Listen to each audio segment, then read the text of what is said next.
Art One-on-One with Mr. Burgher.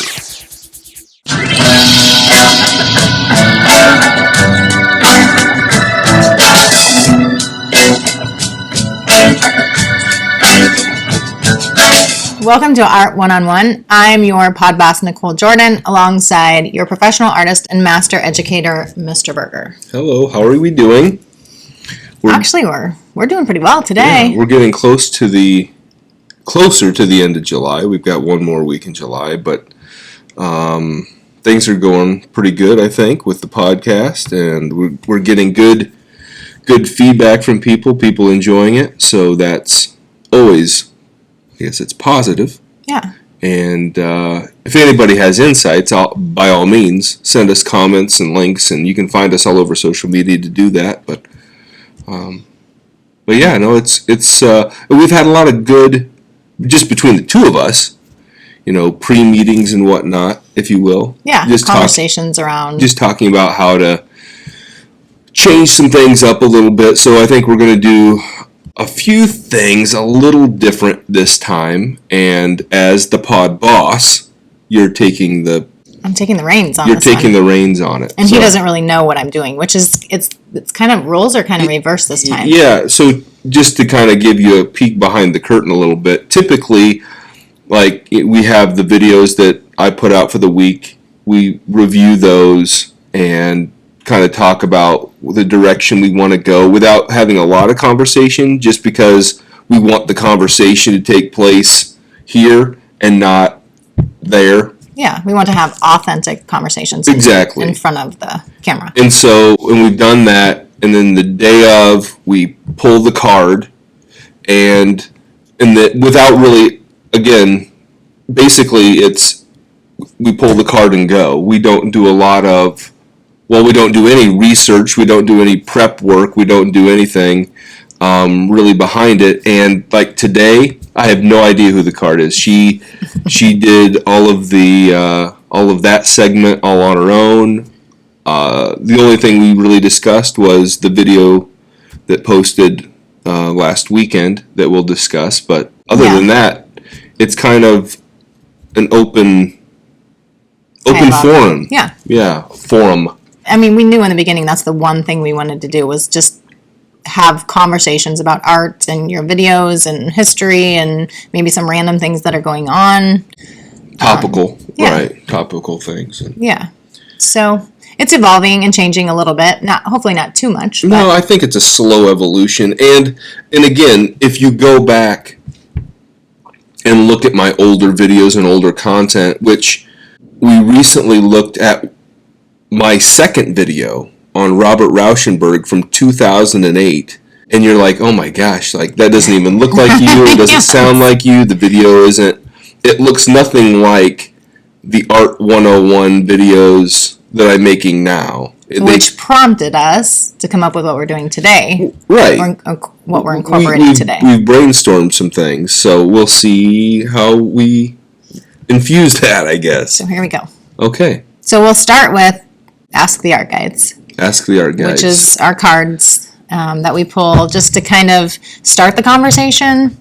And these are cards that we got from Lawrence King Publishing. We didn't receive them. They're not a sponsor or anything. But by all means, if they would like to, jump on board there, Lawrence King Publishing.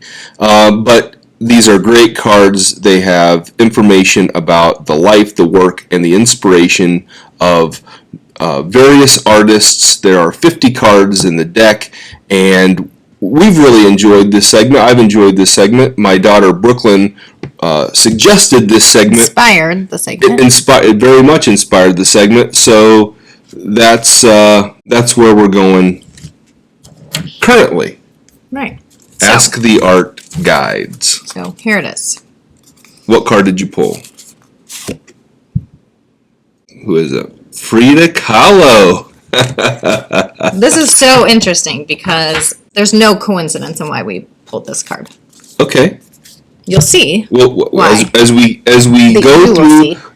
through the episode, hopefully we will all be enlightened as to what you're talking about. This is why I love pulling cards, because when I pull cards, there are usually no coincidences. There's a reason why. Okay. So So Frida. there's the life, the work, and the inspiration of the Frida Kahlo card, and which of the three are we going to be focusing upon today? Well, okay, so if we kind of think about, so we just talked about this last time, which when I read this, it makes me think of that again. Like, inspire, like she used her pain, because I know that I've done quite a bit of research on her because I think she's interesting, and she went through just a lifetime of pain, which definitely inspired her to come up with some of her best art. Yeah. So, well, it's all kind of embedded in there. So I like convalescence lasts a lifetime. You don't spell painting without pain, because I feel like that was pain was a lot of her inspiration. So that's the life component of the card, which is very much her life. We were talking about this earlier. I think that most people probably think that, I would imagine, there's no way of, proving or disproving, but that this is all edited for me to know, like, the facts off the top of my head. No, you have deep archives with art. But it's like, this is you flying out the seat of your pants. For sure. To. And I wanted that today, because you do that to me all the time. Yeah. You expect me to. My expectation is that you come in and you manage and you focus me and I can just yammer. And we did say I haven't been doing a very good job of that lately. Well, I think that sometimes I can go off on a tangent and I need to be roped in a little bit more. Yes. But I think that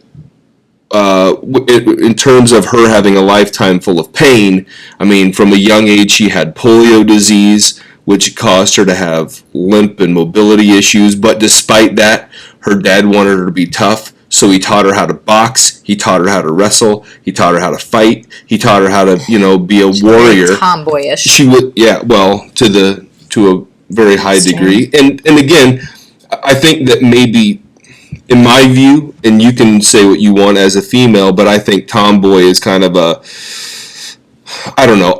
It's a term that I don't know that I would feel comfortable using. I would call myself a tomboy. But at the same time, just because a girl fights and is tough and wants to wrestle and beat the shit out of somebody doesn't mean that she's not a woman or a girl or whatever. I think that Ronda Rousey or someone like that is just as female as any other female. I don't want to diminish her. It's just a part of their personality. It doesn't define them. For sure. But again, I think that for me, she's just a badass. And she is. She was in a trolley accident where a handrail was inserted through her vaginal and out her back.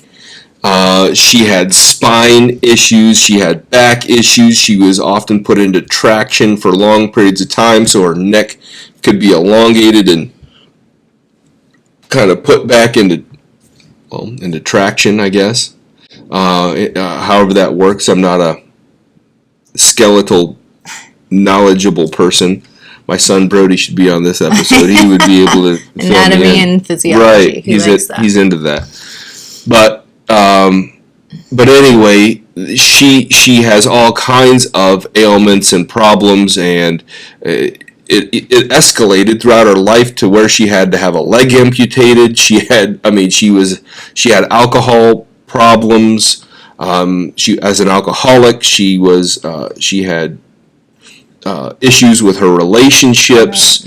She had issues with her parents and all of those things. I'm sure all kind of melt together when you have emotional pain and physical pain, and she had, because of these issues with her reproductive organs, she had miscarriages, one of which happened in Detroit, Michigan, and that caused her to hate the United States because she felt like the cold weather and the horrible, when you're in Detroit in winter, it's tough. It's especially if you're from Mexico City coming to Detroit. It's a change in a lot of respects. Right. But then you lose a baby on top of it. There was obviously some some other issues that were embedded in her situation at that particular moment. But be that as it may, she took that pain, focused it, and used it in the work that she made. Right. She had miscarriages, she made paintings about it. She had surgeries, she did paintings about it. She had scars, she did artworks about it. She had issues with her husband Diego Rivera, where he cheated on her and she cheated on him, and they got divorced and then they got remarried again. I mean, there was infidelity across the board, but she didn't just internalize it and cry about it. She internalized it, cried about it, and made work, using that as the inspiration. And so it's all like we talk about this all the time. It's all perspective, right? She could have used that to go the other way, and to some degree, I'm sure, fall in a hole and go into deep depression and whatever. But instead, she used it to and inspire I think her. just to some degree, I mean, the alcohol and the other things that she was doing, I think, are a root of, wanting to feel a part of something, wanting to feel, wanting to numb pain, wanting to enhance other emotions and feelings. But again, I think that she's taking your pain and again, in our own lives, like right now, I'm dealing with things, you're dealing with things, we deal with all kinds of things, and it's trying to figure out, when you're in the process of, it's a little known fact, I guess we'll float it out there, I'm looking at buying a house. We're looking at property, and that's a stressful thing.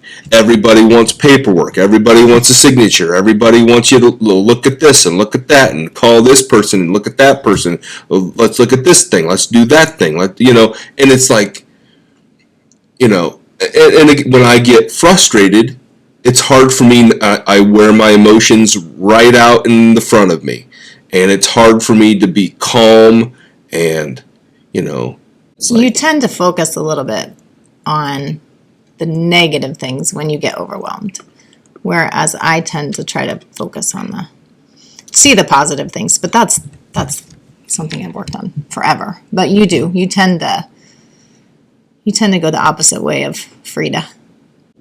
Well, I think that I don't necessarily use my pain as fuel but we've talked about that before, where I've used. A college professor of mine said, "You're one of the few students that I know that takes negatives and."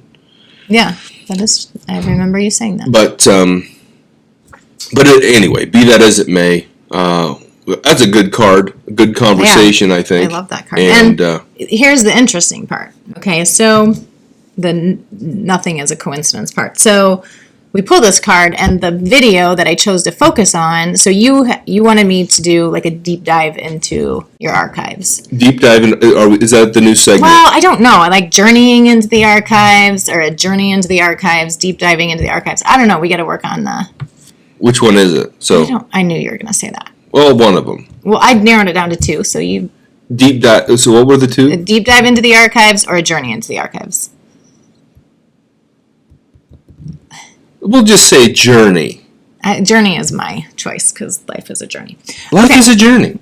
So now it's Journey into the Archives. Journeying into the Archives. So we have a new segment called Journey into the Archives. You might want to write that in your notes. I did already. So we have Journey into the Archives. Yes, and so you wanted me to go into the archives and pick a video. Correct. So what's interesting is that when I go in to watch Art 101. This is Art 101. Yes. When I go into watch Art 101, it always pops up old ones for me. I tell you this all the time. It doesn't pop up the one that launched yesterday or whatever, and I don't know why that is. Anyway, the video that came up very first on mine was Frida today. Well, a video that you posted 2 years ago. Which is interesting that you pulled the card based That's why I'm saying that's the video I chose to watch to prep myself, which I did not tell you because I wanted you, again, to have to deal with things on the fly, as I always do. And I appreciate that. And so that was the video I chose, and that's the card. And so the expectation of this idea, the root of it, of what we're doing, the segment, is I've given her a hard time the past couple of weeks. Well, you haven't looked at this old video, you haven't looked at that old video. What I think you should do is, the premise of it was, you should go back and watch an old video and then just talk about it and see if I can follow along, or if I'm like, I have no idea what's happening. So just to kind of put me on the spot a little bit, but also to maybe to bolster some conversation and see where that goes. Also to add, because there are probably people that are listening or following or looking that maybe haven't been on since 2007, since I've been doing this crazy crap. And so that they can, again, some of the oldest videos, I wouldn't watch them. It was hard for me to watch that Rauschenberg one the other day. I mean, we got about halfway through. I'm like, can we just not watch this anymore? I mean, it's brutal. Well, it is interesting to see how much you. But there are some that are in the not too distant past. This one was 2 years ago that popped up on Frida. So those are pretty decent videos, I think. Yeah, it was. It was very similar to what you're doing now. Yeah, and I think that. Again, if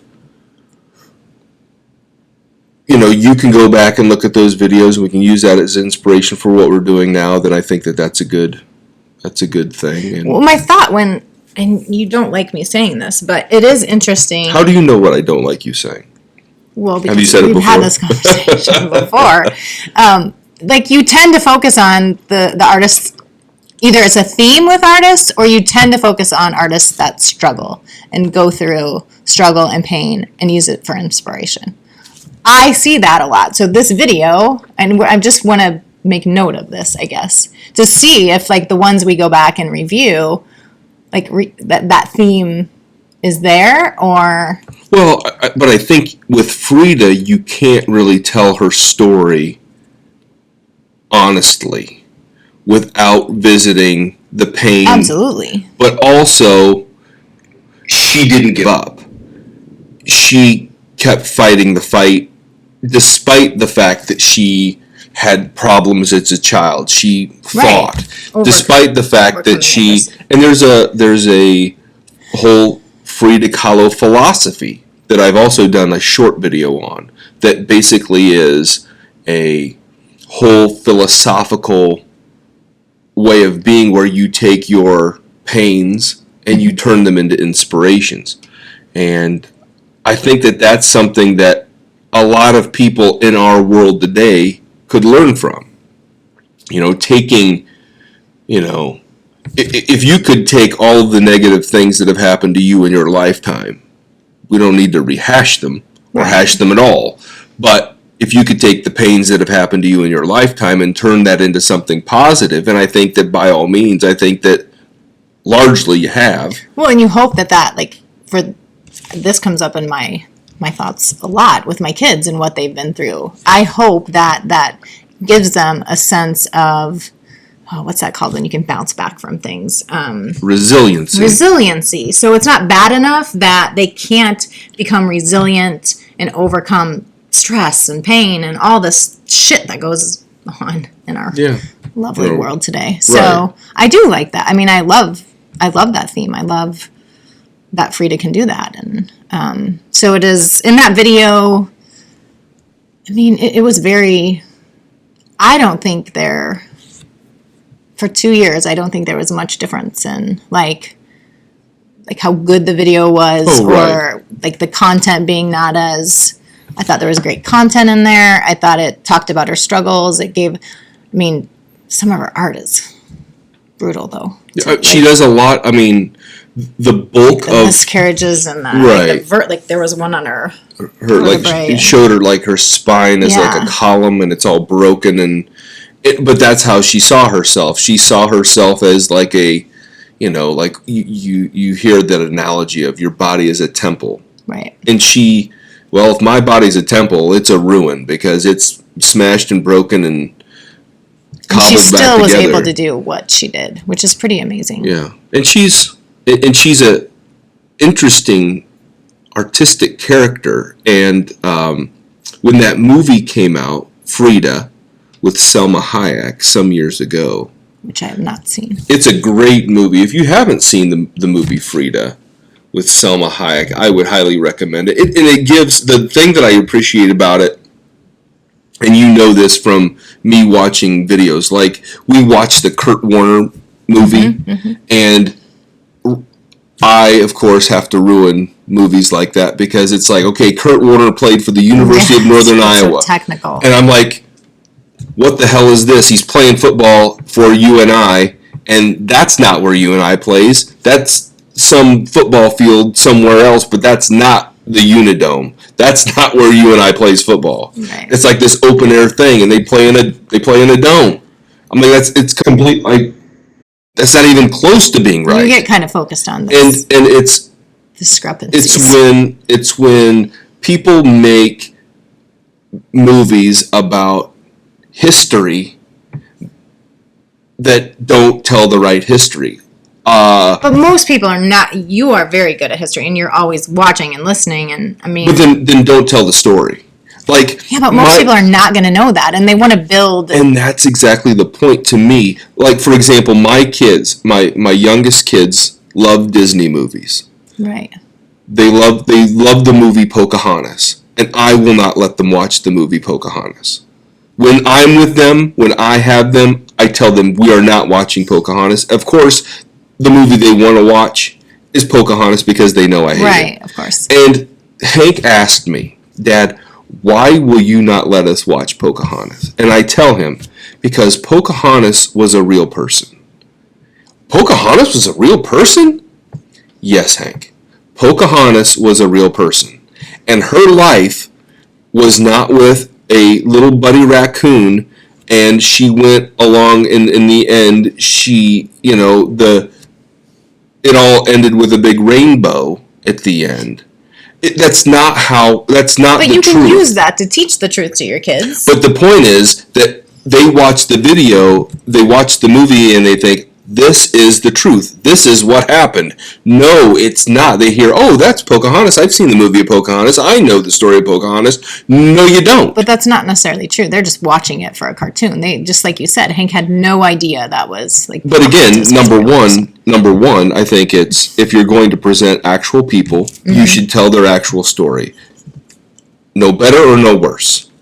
Just be honest. You have to, if you're making the video though, you have to keep in mind what's going to entice your audience and interest your audience. And they have to.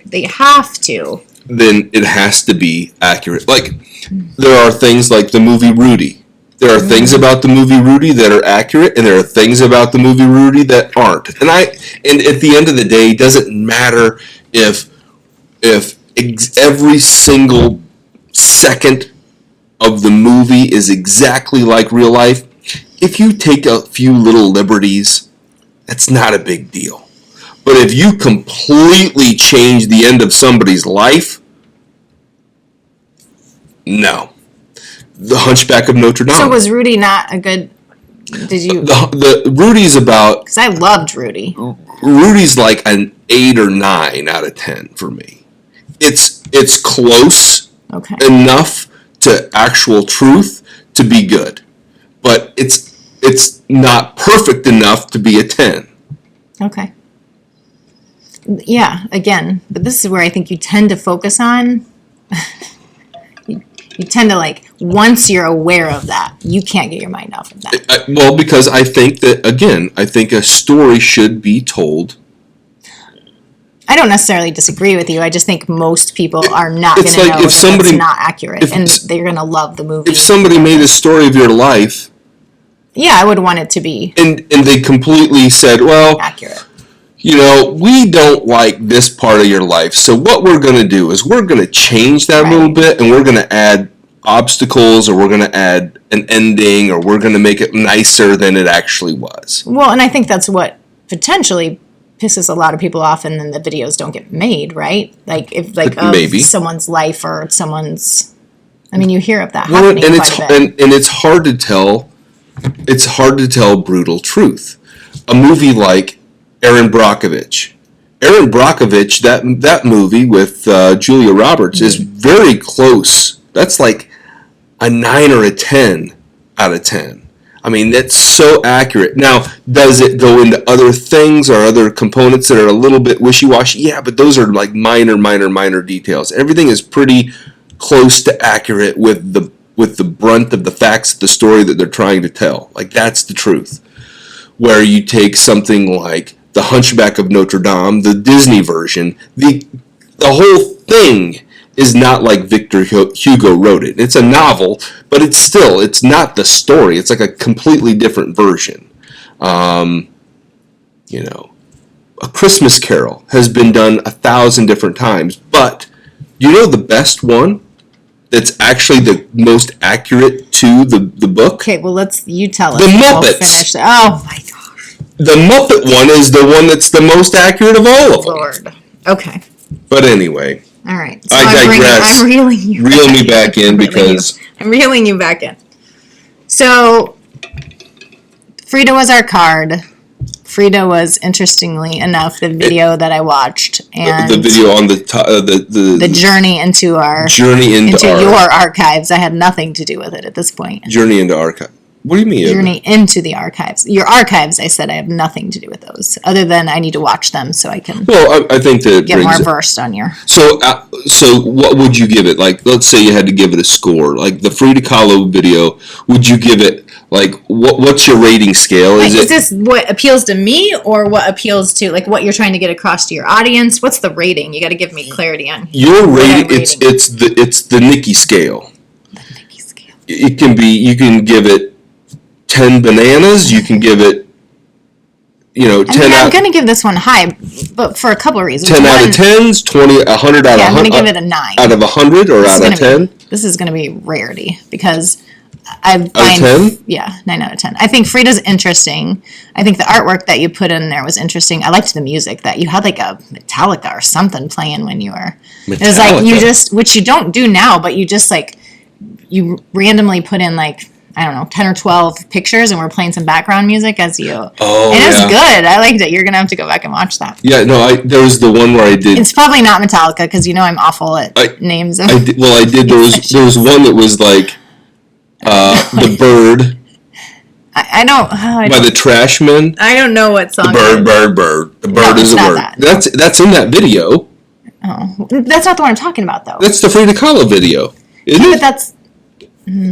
And then there was another one. There was a Nirvana one. Maybe it is Nirvana. And I remember doing a series of like her self-portraits. Yes. It was the Nirvana song. Yeah, it is. I don't remember.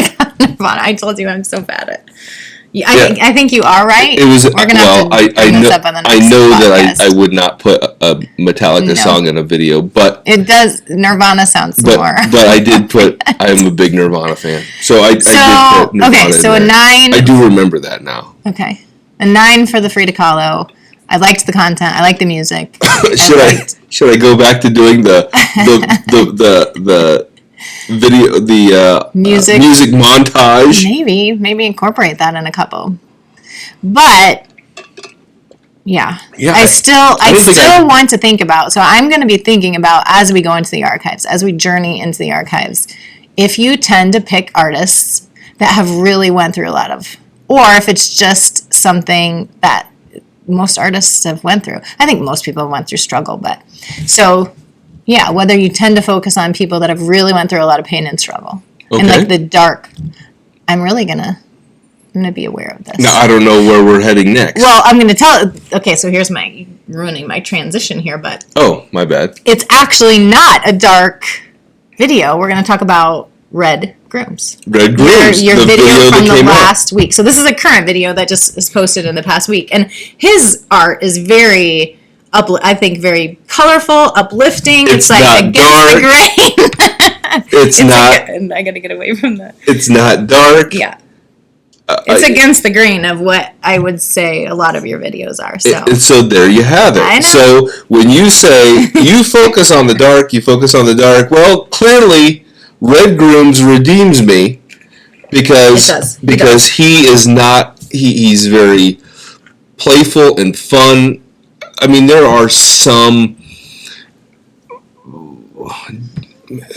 Well, Dali's salad. He he's beheading. He wants it to be like a representation of him beheading Dali. Right, but it's cartoony and fun and not to be taken. It's not dark. Literally, no. Yeah, no. But I love his, and I don't know what it's called. I wrote down life-size installations, like these big. I don't know. Are they sculptures? Yeah, they're big. Life-size. They're big sculptures made out of. I mean, I don't know exactly, like some sort of foam. It says he uses all different plastics or something. Anyway, there's one at the Des Moines Arts Center that I've seen.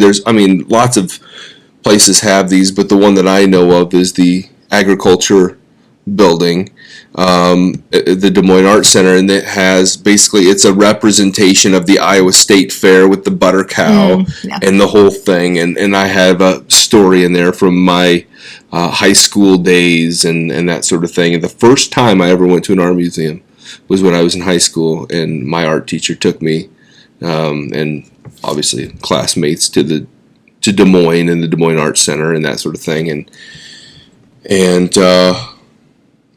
I've been reflecting a lot on that and the importance of that, and that experience. Yeah, and how I think how valuable that is, and I'm looking at now they're traveling to like Paris and. Well, I've done that. I know you. I've taken students to Paris and Italy, if I can spit out the words. Yeah. Germany and all around the world. Which I think is so, like, for kids to experience different ethnicities, different ways of living, different, like, gosh, that was such an eye-opener to me when I went over and I think, there's nothing like seeing that goofball kid. I'll never forget, I had one kid in particular, he was kind of a goofball and kind of silly and goofy until we're walking through the Hamburg, Germany airport, and you see the police officers with canines, with German Shepherds, with M16s, like military rifles, walking through the airport. It's like, holy moly, this is not Toto, I'm not in Kansas anymore type of moment. And it's like, okay, we're not dicking around with any shenanigans in the line here. We're going to go in, we're going to go through, we're going to get where we need to go and get loaded up. And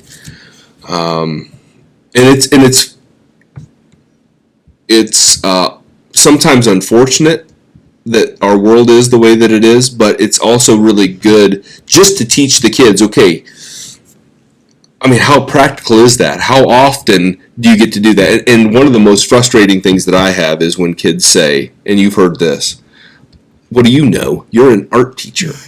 I mean, what do I know? I color for a living. And I use that, and I say that completely as a joke, because some of you know, that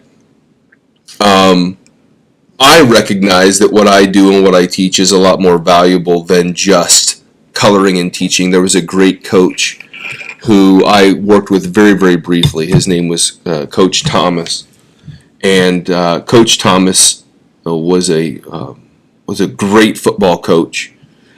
And he once said, if all I do is teach kids how to play football, then I am not doing my job as a coach. Right. And I feel the same thing as an art teacher. If all I do is teach kids how to color and paint and that sort of thing, I'm not doing my job as a teacher. I've taught kids how to navigate an airport. I've taught kids how to order off of a menu. I've taught kids how to do whitewater rafting. I've taught kids how to do all kinds of weird things that you wouldn't think that an art teacher would be teaching their kids how to do. The point is that one-dimensional teachers that teach one thing and teach the textbook, they're not great teachers. Yeah, and agreed. And so with this, I'm teaching art and history and all kinds of different things at the same time. I try to, and if I don't, then that's the goal. Well, and you're constantly learning. I mean, if people were around you, as I'm around you, you're constantly listening to things old, new. Yeah. And you're very well versed on. I mean, you surprise me with your knowledge all of the time. Some of it is Well, it's What do you say? It's random. Yeah. Some of it's just random, just nonsense. If my it's just little, like I've said before, it's like taking a stick of gum and chewing it up and sticking it underneath the desk, which is my brain. It's like my brain is this desk filled with papers and stuff. Well, these little facts are the chewing gum stuck on the bottom end of it. But the fact of the matter is that it's all, to some degree, useless and useful at the same time. Until you start sharing it, like you're doing here with like the Red Grooms video, which we probably need to get back to. And Red Grooms is a great pop artist, kind of a interesting character of art, because he kind of goes in a lot of different areas, from happenings to physical artwork and performance types of things, and that we've talked about before. Right. A week or two ago, we talked about performance art and things like that, and we've talked about that in the past. Sam Shea was another artist that does a lot of performance types of pieces, and I've done a video on Sam Shea in the past, and he's a very inspirational, uplifting sort of a character to look at. So maybe in the archives you can look at my Sam Shea video. But anyway, the point of it is that Red Grooms is a great example. He's one of the great artists still living today, and we can still enjoy and appreciate his work. And if you haven't checked him out, I do. His work seemed very uplifting. The Carousel was another one. They said they're actually thinking about trying to bring that back out in Tennessee. It's like in a warehouse right now. And I think, was that from COVID? Oh, I don't know. I don't know what made him put it away, but I don't know either. Discussing, like, I don't know. But there again, like, he's done lots and lots of things, because he's originally from Nashville, I believe. And so looking at him, is this, and it's always interesting to me when you have because you don't really think of Tennessee as being a hub of art. Right. Like when Grant Wood is making art in Iowa, and he's an Iowa artist. He's making art for Iowa. He's making art of Iowa. He's staying true to his roots of Iowa. When you have Thomas Hart Benton, he's kind of an old curmudgeon type of a character at the end of his life. But be that as it may, he was a Missouri guy. He made art of Missouri. He represented his state. He lived in Kansas City. You can disagree with how he handled some things politically, but at the end of the day, he was a true Missouri artist, and he stayed true to his roots. And I think that Red Grooms does that for Tennessee. Right. He's moved on from Tennessee, but he still gives back to Tennessee. He still owns that he's from Tennessee. And I think that when an artist can move on and move forward and move past where they're from and do some different things, I think that's great. But also not, that could be an interesting video.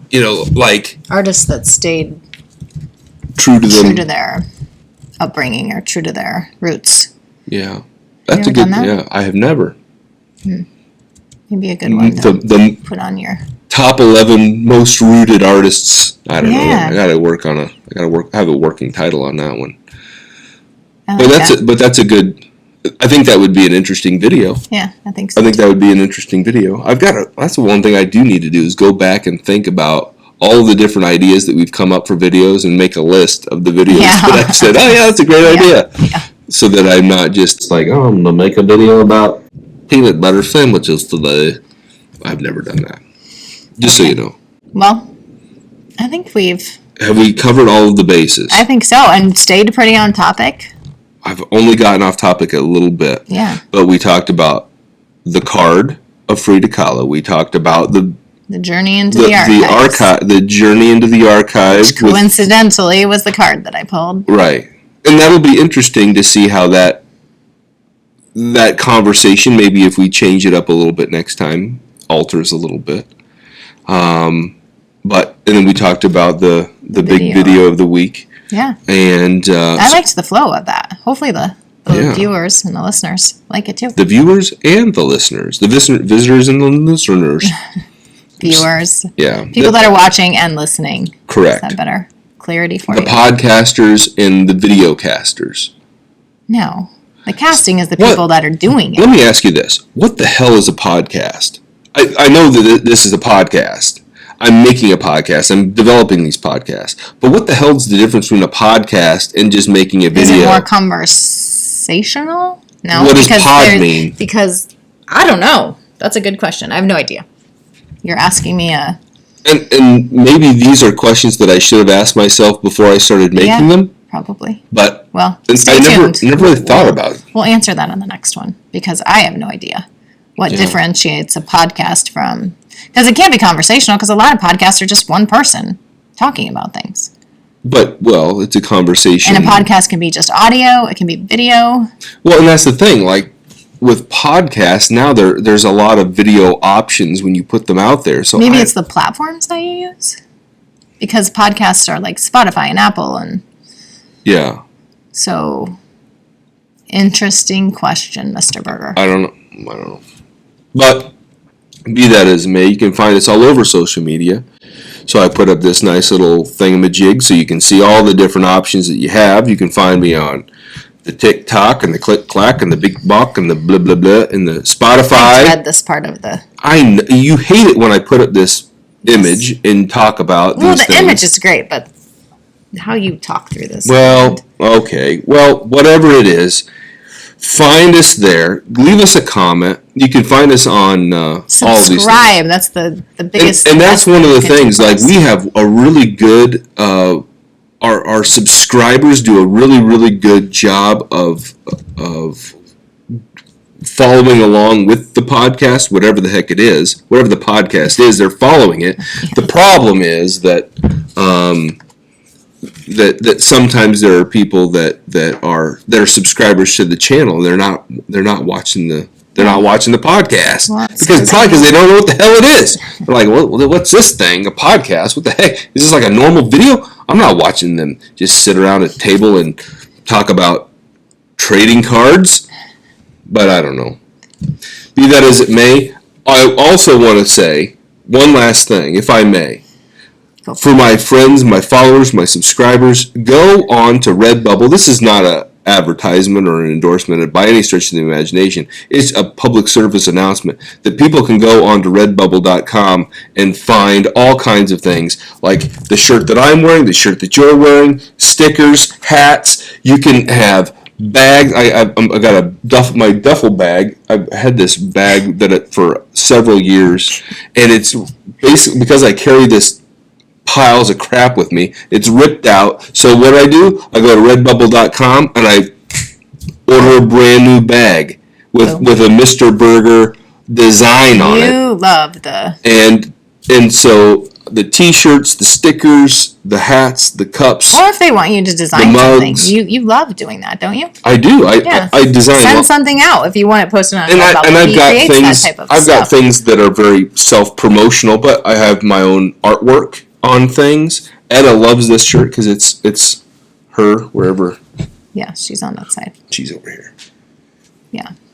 And so she loves that I wear this shirt, and this design has one of Hank's original, my son Hank's very proud of it. Original designs on there. I've got some new stuff that's going to be rolling out that's going to have designs of Hank's and designs of Etta's. And you're great at that. All kinds of fun stuff that you can do and look at. And anyway, yes, I think you covered it. I think that's it. So we have covered all of the bases on this episode of Art. We hope you enjoyed it. One. Yes. And way to go, pod bossing today. Yeah. You killed it. Sweet. Thank you. You're welcome. Thank you for watching. Bye.